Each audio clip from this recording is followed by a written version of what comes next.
50% जास्त फ्लॉवरिंग दिसणे चालू झाले व असा बारीक सुतळीसारखा माल लटकणं चालू झाला की पाणी देऊन घेणे। अशा पद्धतीने तो निगडून आपण पाणी देऊन घेतले।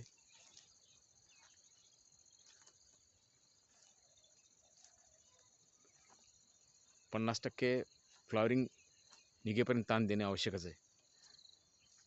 तोपर्यंत झाड ताण अवस्थेतच ठेवणे, पाणी अजिबात देऊ नये। जेवढे काही पाणी जाईल ड्रीपद्वारे विद्राव्य खते जे देऊ आपण तेवढंच पाणी गेलं तरी खूप होते त्याला। त्यानंतरच पाणी देणे। झाडं अशी पिवळी पडली तरी घाबरून न जाता ताण देणेच, त्यानंतरच असं फ्लॉवरिंग निघते। अशा पद्धतीचं